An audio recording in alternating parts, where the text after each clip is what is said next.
Je crois aux forces de l'esprit.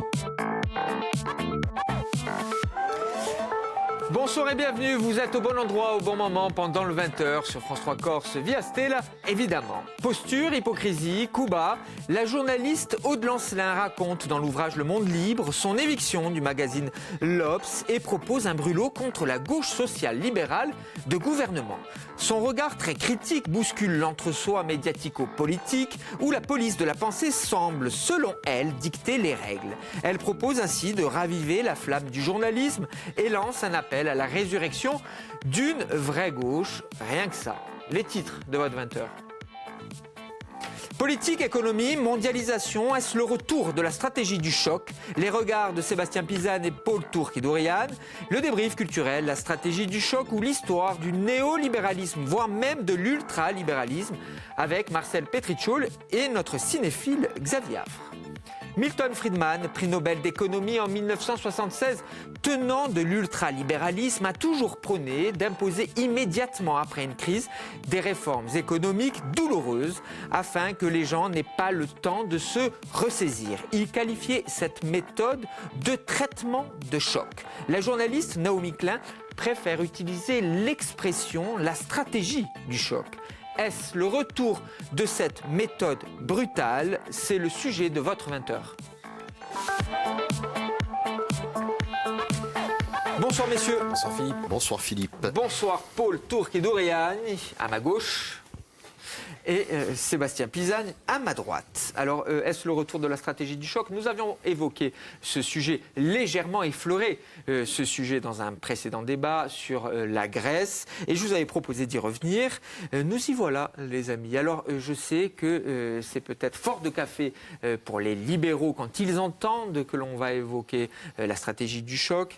Et pourtant, lorsque l'on parle d'ultralibéralisme, on pense forcément à Milton Friedman. Je l'ai dit, on l'a vu en photo, Milton Friedman, aux Chicago Boys, à l'école économique de Chicago. Moins d'État, moins de régulation économique, insuffler beaucoup plus de libre-échange, du libéralisme dans toutes les sphères de la société. Avez-vous le sentiment qu'aujourd'hui, c'est ce qui se passe, ou en tout cas, dans les propositions des différents candidats et aux élections présidentielles et ailleurs également, à travers le monde, est-ce que vous avez le sentiment que c'est un retour à peine masqué de la stratégie du choc, Sébastien? Alors, stratégie du choc, je ne sais pas. Le libéralisme se porte bien, en tout cas, ça c'est une évidence. Après, la stratégie du choc en tant que telle, vous avez bien fait de le souligner, enfin de l'évoquer rapidement. C'est ce livre de la journaliste Naomi Klein, notamment, je crois, qui est paru en 2007. Très intéressant parce que finalement, il met en perspective tout un tas d'événements qui ont ponctué les 50 dernières années, des événements qui nous ont tous frappés, des crises, effectivement, donc soit des guerres, des cataclysmes naturels, et voir comment, effectivement, certaines de ces crises ont été suivies immédiatement de tentatives qui ont réussi parfois, qui ont avorté d'autres fois, visant à libéraliser le marché, la société, l'économie. Naomi Klein a un point de vue qui est le sien, très respectable, mais elle est positionnée dans une espèce d'approche altermondialiste. Donc c'est vrai que, notamment dans son travail, Milton Friedman, alors c'est le grand méchant. Moi, je n'ai pas particulièrement d'intérêt pour le... Enfin, c'est pas que j'ai pas d'intérêt, je veux dire, je n'ai pas de tendresse particulière pour Milton Friedman.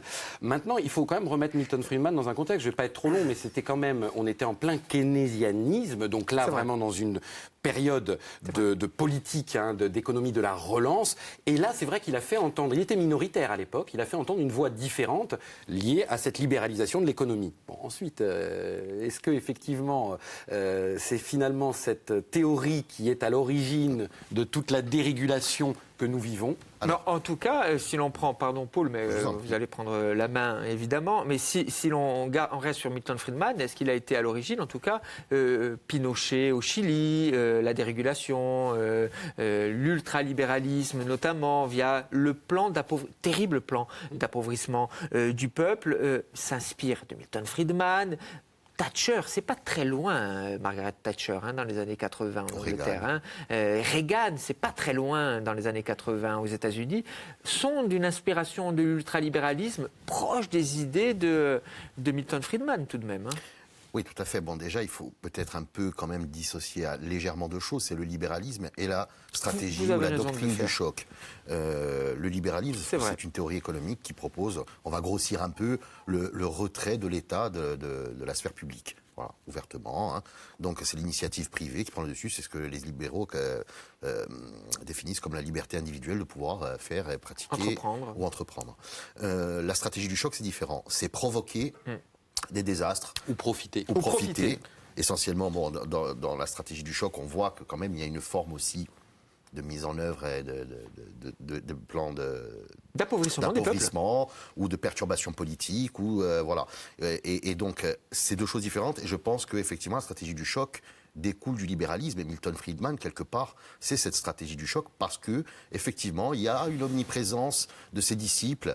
Ou on dira de ses disciples aussi politiques, dans les grands événements qui ont marqué notamment l'Amérique du Sud dans les années 60 et par la suite avec les juntes militaires au pouvoir, etc. Mais par ailleurs, je ne sais pas jusqu'à quel point on peut dire que ce n'était pas nécessairement non plus le conseiller de Pinochet. Non. Ce monsieur... Les économistes qui, entre guillemets, soutenaient le régime de Pinochet étaient Issus de Chicago, issus Chicago de Boys, c'était l'école de Chicago Mais vous Boys. savez que Milton Friedman, par ailleurs, conseillait aux Chinois et à Oui. l'URSS de libéraliser leur marché. Était-il pour autant communiste ?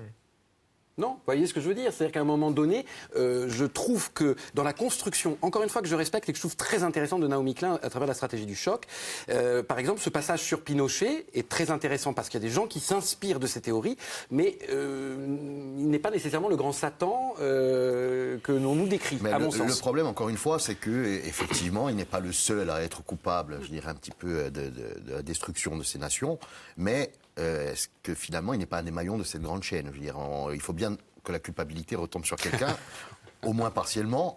Et je pense que Milton Friedman y est pour beaucoup dans ses théories économiques, sur l'influence qu'il a eue, en tout cas sur les politiciens Alors on peut lire, qui ont œuvré dans ce sens-là. on peut lire chez certains éditorialistes de la presse anglo-saxonne qu'il y a un désir de la part de certains dirigeants que l'on qualifie de populistes. On évoque évidemment Trump, et pas seulement. En Angleterre aussi, le Premier ministre anglais, la Première ministre anglaise, Theresa May, se revendique aussi d'une certaine forme de thatchérisme. On évoque aussi que les idées, les préceptes de l'école de Chicago vont peut-être être sur le devant de la scène dans les mois, les années à venir. Est-ce que vous y croyez? On parlait de la Grèce. Vous le disiez vous-même Tout à ici, à cette place, qu'il y avait aussi cette idée-là d'appauvrissement d'un peuple, de mise à mal par les banques, par les grands groupes financiers. On voit bien évidemment alors, dans le financement, dans la mise en scène, dans les arrangements politiques, dans les grandes affaires qui éclatent au dernier moment, etc., qu'il y a quand même mondialement une forme d'échiquier qui se met en place. Et ce sont souvent les tenants de ce genre de doctrine qui sont mis en avant et qui rentrent par la porte, j'ai envie de dire, dérobée, parce que, voilà, Fillon étant lui-même un libéral, par exemple, pour l'histoire française, mais qui se fait circonvenir au dernier moment. Un Macron qui est sur la lancée, qui lui-même est aussi un tenant du libéralisme. Macron, je plaisante. Il se cache, je sais pas, on ne le trouve pas comme son programme. Et donc voilà, et il y a effectivement une mise en avant du libéralisme et de l'ultralibéralisme, c'est-à-dire vraiment la stratégie du choc. Il faut prendre conscience de ce que c'est.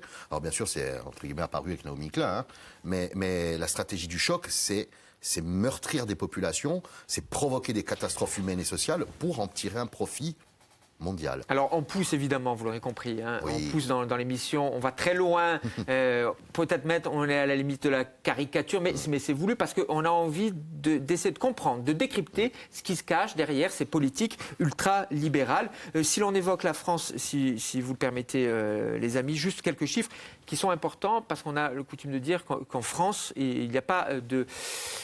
Enfin, l'idée de l'ultralibéralisme dans l'opinion n'est pas extrêmement répandue parce que l'État, il faut le savoir, est très très présent, omniprésent même. 57% de dépenses publiques dans le produit intérieur brut, nous l'avions déjà évoqué précédemment dans une autre émission. 32% de dépenses sociales.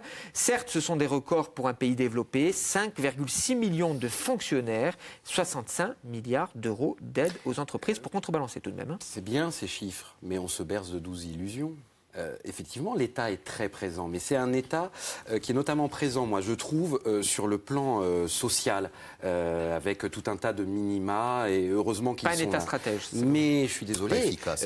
en termes purement économiques, à mon sens, ça fait quand même 30 bonnes années minimum que le libéralisme souffle en France comme partout ailleurs. Ne serait-ce que parce que la dérégulation du marché, elle frappe de plein fouet nos entreprises comme n'importe quelle autre entreprise à travers le monde. Ce libéralisme-là, il est bien là. Il ne faut pas croire que l'État est cette espèce de bouclier protecteur. Ça a commencé, vous pensez, en 1984 avec le tournant de la rigueur sous François Mitterrand, et en 86-88, Jacques Chirac, Premier ministre, qui a privatisé beaucoup de sociétés. Je pense que le tournant était déjà emprunté, j'irais dans l'ère après De Gaulle, notamment avec Pompidou, où là, effectivement, il y a une espèce de rapprochement entre les banques, ou en tout cas les grands groupes aux intérêts financiers mondiaux, et les gouvernements, notamment celui de la France.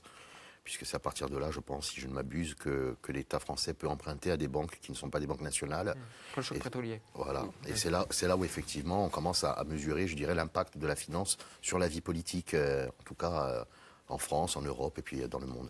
Est-ce que vous pensez, vous considérez, vous trouvez qu'en Corse, il y a des tenants, alors on ne va pas aller jusqu'à l'ultralibéralisme, mais il y a de véritables libéraux, vraiment, chez les hommes politiques? Écoutez, à titre Est-ce que c'est un individuel, clivage qui peut-être, existe? non. Moi, je n'ai pas cette sensation-là, mais il faut bien remettre les choses dans leur contexte. La Corse, plaçons-la d'un point de vue économique, avec la mise en place de ces méga-régions, grandes régions au niveau français. La plus petite région, c'est donc la Corse, avec une économie qui est plutôt sinistrée. Aujourd'hui, j'ai plutôt la sensation que les acteurs économiques essaient de se fédérer, essaient de se mettre en place, demandent les moyens. On regarde d'ailleurs souvent vers l'État, toujours en Corse. Oui, ou les collectivités. Et essaie toujours de trouver les moyens. Pas forcément une démarche libérale, en tout cas. Si on se retourne vers les collectivités, si on se retourne vers l'État. Comme le disait très justement Sébastien, nous sommes dans une économie sinistrée, presque à la limite du tiers-monde, j'ai presque envie de dire.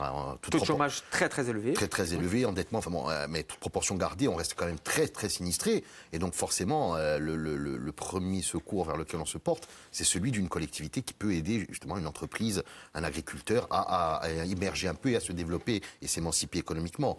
En Corse, pour ce qui est du libéralisme, non, je ne pense pas, sincèrement, en tout cas en tant que théorie économique. Maintenant, individuellement, effectivement, il y a certains maires, certains représentants politiques qui se considèrent encore dans une baronnie, peut-être les restes de la Chinarca, des seigneurs de Chinarca, qui se considèrent encore dans une baronnie et qui pensent avoir toutes les libertés sur leur territoire stratégique. Plus politique, un libéralisme politique. On n'est pas dans le libéralisme économique. Alors, il va y avoir beaucoup d'élections dans les mois qui viennent, évidemment en France, en Italie, en Allemagne.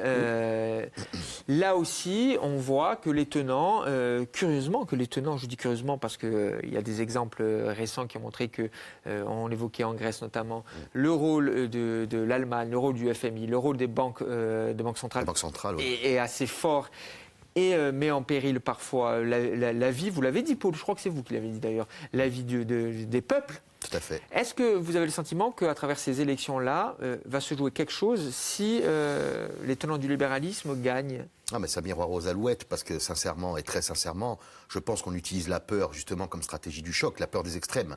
Alors chez les électeurs de gauche vis-à-vis de l'extrême droite, chez les électeurs de droite vis-à-vis de l'extrême gauche, et qu'on essaie un peu de calibrer comme ça le vote et de le diriger, je dirais, alors on utilise effectivement le spectre, la peur, mais enfin bon, si on regarde quand même le programme, malheureusement on n'en parle plus du programme de François Fillon, parce qu'on parle désormais de toute autre chose. Vous voulez que je donne quelques pistes ?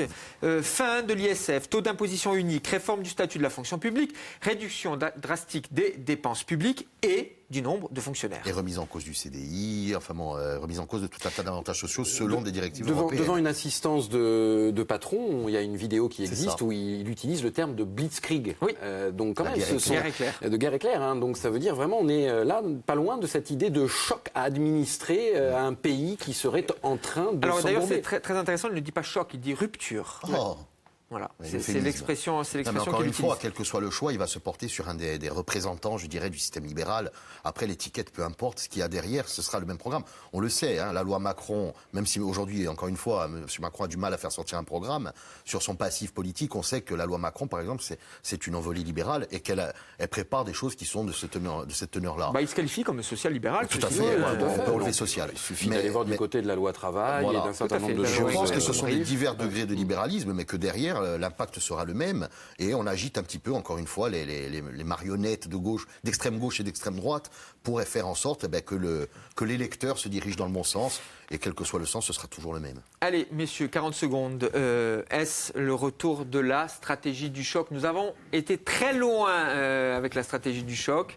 On va mesurer un petit peu tout de même la pensée. Et Sébastien, c'est avec vous, je commence. Mesurer, oui, d'une certaine manière, parce que la stratégie du choc, si on se base vraiment sur les travaux de Naomi Klein, je serais assez circonspect, je ne sais pas. Mais n'empêche que j'ai quand même la sensation que nos sociétés aujourd'hui sont en état de choc permanent. On voit que les repères sur fond de crise de la démocratie ont volé en éclats. Et si on doit parler effectivement d'économie, aujourd'hui j'ai la sensation que nos sociétés ont du mal à lier à la fois un système économique et un rapport à l'humain dans lequel eh bien, les citoyens se retrouveraient et auraient la sensation eh bien, de pouvoir vivre tout simplement sereinement. Donc effectivement, en tout cas, il y a vraiment cette idée de choc, moi je trouve, qui n'est pas inintéressante aujourd'hui. Paul. Ben oui, il y a effectivement ce retour de la stratégie du choc, si tant est qu'elle se soit absentée un jour. On le voit, hein, les inégalités sociales qui se creusent de plus en plus, la réactivité, l'émotivité des gens parce que sensibilisés et fragiles, et donc forcément des mesures qui passent un peu plus difficilement ou un peu plus facilement selon qu'on joue comme des alchimistes avec des doses et des produits. Et donc effectivement, on va vers une stratégie du choc parce qu'il faut assommer les populations pour leur permettre d'accuser le coup des réformes ultralibérales et néolibérales qui se préparent à divers niveaux mondiaux, le monde, l'Europe et les États qui ont tendance à disparaître et à perdre de leur souveraineté, ce fameux bouclier qui protégeait encore un peu les nations. Merci beaucoup à vous deux.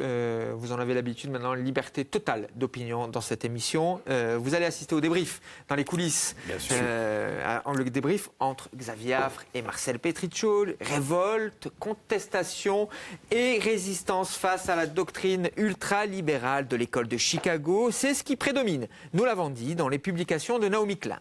La stratégie du choc ou l'histoire de l'ultralibéralisme, c'est le débrief culturel de pendant le 20h.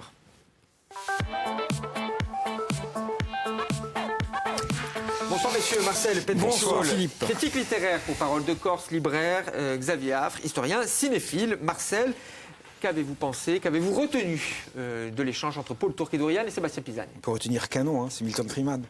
Alors on a beau minimiser en disant qu'il n'est pas tout seul. Non, il n'est pas tout seul, mais c'est quand même le maillon principal de cette chaîne. Alors je veux bien, oui. Puis ce qu'il faut avec Friedman, c'est qu'il a appliqué cette stratégie du choc. Au Chili, en Argentine, en Russie. Ça n'a jamais marché. C'est jamais remis en question. Il a continué jusqu'en Irak. Voilà. On a piqué mon idée. Ah bon? Non, moi je salue le courage extraordinaire de Sébastien Pisani d'avoir voulu défendre quand même Milton Friedman parce que honnêtement, Il fait des bons dans les coulisses, il fait des bons, je peux vous le dire, je le retourne remarquez que quand même le keynésianisme par exemple a aussi montré ses limites. Donc c'est quand même compliqué finalement de se situer, il faudrait réinventer une idéologie. Allez, Marcel, on va aller plus loin. On va donner d'autres clés aux téléspectateurs. Vous proposez un large focus sur le livre justement de Naomi Klein, La stratégie du choc, aux éditions Léméac et Actes Sud. Obligé, on en a tellement parlé. Alors, ça conseille quel est le point commun entre la technique de reconditionnement psychologique, à coup de choc et d'électrochoc, et justement, tout ce qui s'est passé en économie depuis ces dernières années. Si vous ne savez pas, ça commence comme ça, le bouquin. C'est la CIA qui commence comme ça. Et ce livre a eu le prix Pulitzer, il faut le souligner aussi. C'est vrai. Donc voilà, en fait, c'est comment les USA ont fait en sorte de répandre les idées de l'école des Chicago. Voilà, c'est ça, le cœur du bouquin. Comment toutes ces idées se sont répandues à travers le monde. Je l'ai dit, Chili, Argentine, URSS, même en Chine, Angleterre avec Thatcher. Large focus sur Thatcher et sur Reagan dans le bouquin. C'est un des grands moments, on l'a un petit peu évoqué dans le débat. Là, on y est en plein. Sur la dérégulation des années 80. Exactement. La financiarisation de l'économie dans les années 80. Alors il y a aussi les relations qui entre le FMI, les banques internationales, comment tous ces gens-là ont fait avec la politique, justement, parce que c'est une stratégie de choc économique, mais aussi politique. Et on l'a dit, la torture aussi, c'est aussi cette stratégie-là. En Irak, Guantanamo, c'est aussi la stratégie du choc. Donc elle est appliquée à tous les niveaux. À toutes les sphères de la société, Exactement. pas seulement à l'économie. Vous avez raison de le signaler. Pour l'école aussi, par exemple, c'est aussi dit dans le commentaire et dans le livre, en Irak, 86% des enfants étaient scolarisés, savaient lire et écrire. En comparaison, Nouveau-Mexique, ils étaient 46%. Ouais. Ils ont mis une nouvelle stratégie en place et ça a été une catastrophe. Donc voilà, c'est tout ça. Donc, alors, bien sûr, c'est le parti pris, c'est l'altermondialisme, bien sûr. On peut avoir un petit peu de recul quand on lit ce bouquin. Il faut avoir du recul. Mais franchement, ça nous frappe, ça nous surprend, ça nous étonne, ça nous parle. Puis surtout, ce qu'il faut dire avec ce bouquin maintenant, on sait. C'est pour ça que la stratégie du choc, est-ce que c'est un retour? On sait ce qui se passe. On est informé, on sait. Alors est-ce qu'on va laisser faire? Elle a toujours été présente, c'est ce que disait Paul, en tout cas. C'est encore une fois l'appauvrissement des sociétés, l'appauvrissement économique, l'appauvrissement social, mais également, vous l'avez dit, culturel, intellectuel et d'un point de vue de l'éducation. C'est très, très important de le signaler. On va passer au film, évidemment. Le documentaire. Bon. Alors, il y a beaucoup de choses à dire sur le documentaire. Non, déjà, c'est l'adaptation, à mon sens, pas forcément grandement réussie. Je sais que vous aimez beaucoup ce documentaire. Non, mais je suis d'accord avec vous pour dire que c'est pas grandement réussi. Déjà, je m'interroge sur beaucoup de choses. 700 pages, 1h20 de documentaire, ça me paraît bien court quand même pour traiter 700 pages d'enquête. Et puis surtout, la grande réserve de ce film, qui est signé Michael Winterbottom, qui est quand même un cinéaste confirmé notamment, c'est de voir que c'est des images un peu bout à bout, sans forcément de recontextualisation. Ce qui est quand même important, notamment pour ceux qui veulent le voir et le découvrir. Et ce bout à bout, c'est en soi une stratégie du choc déjà. C'est ça. Évidemment, ça inonde, les images inondent, sont là, présentes. Oui. Et c'est un peu fourre-tout, c'est forcément de recul par rapport aux images. Voilà, c'est forcément lacunaire. Et puis à mon avis, insiste pas beaucoup sur l'aspect démocratique, qui est le plus intéressant, à mon avis, dans le livre de Naomi Klein. Reagan, Thatcher, elle insiste beaucoup. Le documentaire en parle, mais quand même moins. Elle se focalise sur des régimes totalitaires ou dictatures. Mais la stratégie du choc, elle est aussi à l'œuvre, et surtout, moi je dirais à l'œuvre, dans les démocraties, notamment occidentales. Donc voilà, il y a quelques éléments qui sont un peu choquants, mais ce qui peut être intéressant, c'est peut-être de lire le livre, justement, et de voir le documentaire, comme toujours, on se fait sa propre opinion. Le documentaire joue sur la spectacularisation de l'information. C'est c'est un peu l'idée, donc voilà, documentaire... Tu l'as dit, c'est un choc, tout simplement. Ouais. C'est le désir du réalisateur en adaptant. C'est vrai, vous avez raison, je ne suis pas sûr que le terme adaptation est adéquat. C'est en parcellaire. Tout cas, en s'inspirant. Le bouquin est tellement riche qu'il aurait fallu peut-être 3-4 heures. Ouais. Autre ouvrage de Naomi Klein, important, Nos logos. Alors c'est aussi pour, on a parlé de l'ultralibéralisme, là aussi elle continue, on l'a dit, c'est de parti pris, c'est une journaliste engagée, c'est une journaliste qui revendique sa subjectivité altermondialiste. Dans Nos logos, c'est ce qu'elle fait et elle cogne, ça fait mal. Ah oui. Et surtout, ça dit beaucoup de choses sur les sociétés contemporaines. Et Nos logos, c'est son premier bouquin qu'il a fait connaître un petit peu partout dans le monde. En fait, on va avoir une vue d'ensemble de la fabrication à la vente. C'est ça, elle va nous expliquer tout ce qui se passe. Alors l'état des lieux, surtout, ça commence comment les marques envahissent tout notre espace, culturel, publicitaire, elles sont partout les marques. Après, on va nous parler de la censure aussi. Et puis surtout, il y a un grand passage sur la fabrication. Alors là, étape, encore une fois, c'est très partisan. On parle de la sous-traitance, des conditions de travail, de la décolonisation, des jobs précaires. Là, ça y va, ça dézingue de tous les côtés. Mais c'est un bouquin qui nous fait aussi nous réfléchir sur nos habitudes à nous de consommation. C'est ça surtout. Et peut-être, quand on lit ce bouquin, on va un peu changer quand même nos habitudes de consommation. Je pense. Ça avait été la grande force du livre. Après, encore une fois, il faut prendre du recul. C'est très, très, très partisan. Mais ce qu'elle dit est vrai. Tout simplement. Et c'est ça qui est intéressant chez Naomi Klein, c'est que les faits sont là, sont présents, y compris quand dans son livre La stratégie du choc, elle part de faits, elle contextualise. C'est l'interprétation qui peut c'est solide, c'est une enquête solide. Débat, c'est une enquête solide, mais après l'interprétation, encore une fois, je le répète, elle fait preuve de subjectivité, elle assume son militantisme altermondialiste. C'est l'interprétation qui fait le reste. Mais en tout cas, les faits, si l'on revient à la stratégie du choc, si on revient à Nos logos, les faits sur les politiques ultralibérales, sur le rôle de Pinochet, le rôle de l'école de Chicago, le rôle de Milton Friedman, est bien réel. Mais moi, j'avais envie, c'était pas prévu, mais c'est une petite surprise, alors évidemment, de proposer un film de Martin Scorsese qui peut finalement être vu comme une application de cette stratégie du choc, pas sur le plan économique, c'est Shutter Island. Puisque ça évoque finalement les méthodes mais vous expérimentales. auriez dû y penser avant parce que c'est excellent. Mais voilà, c'est pour ça les méthodes psychiatriques répressives de l'après-Seconde Guerre mondiale et jouer sur la faiblesse des soldats revenus traumatisés pour pouvoir contrôler leur esprit, ce qui est une vraie réalité et ce qu'aborde finalement Martin Scorsese et bien sûr l'auteur du livre, Denis Sehan, dans Shutter Island. Donc ça peut être intéressant de voir le livre et de faire ce petit parallèle avec ce film qui peut se voir comme ça. Oui, Shutter Island, Marcel, le livre, il y a aussi une bande dessinée. La bande dessinée qui est excellente. La bande dessinée qui est très très D'ailleurs, bonne. on se demande si la bande dessinée n'a pas inspiré Martin Scorsese parce que c'est du copier-coller pratiquement. Il a utilisé le storyboard. Si vous deviez, allez, il nous reste quelques secondes, juste un mot sur ce que vous avez pensé réellement en quelques mots de Naomi Klein et de la stratégie du choc. Ah ben non, l'enquête est passionnante, hein, c'est sérieux, c'est solide. Stratégie de choc, je sais pas, moi j'ai pas l'impression que ça revienne, je pense que ça n'est jamais parti, véritablement. ça. Voilà, après, c'est sûr que le libéralisme est à l'œuvre un peu partout. Ça me semble être la catastrophe. Mais bon. Marcel, vite. Oui, Naomi, dans son bouquin, à la fin, elle dit ce qu'il faut faire pour contrer nos logos, et ça marche pas, parce que le bouquin a été écrit il y a quelques années, et en fait, tout ce qui est proposé, on s'aperçoit que non. Voilà, mais ça s'est retourné presque. Les grandes marques ont réutilisé les argumentaires de Naomi Exactement. Klein. Merci beaucoup à vous deux d'avoir débriefé sur ce débat, la stratégie du choc, au-delà de l'ultralibéralisme évidemment. Merci à vous de nous avoir suivis. Restez sur France 3 Corse via Still. Je vous dis à très vite, même lieu, même heure. Ça se passe pendant le 20h, c'est engagé, c'est la liberté de ton et d'opinion.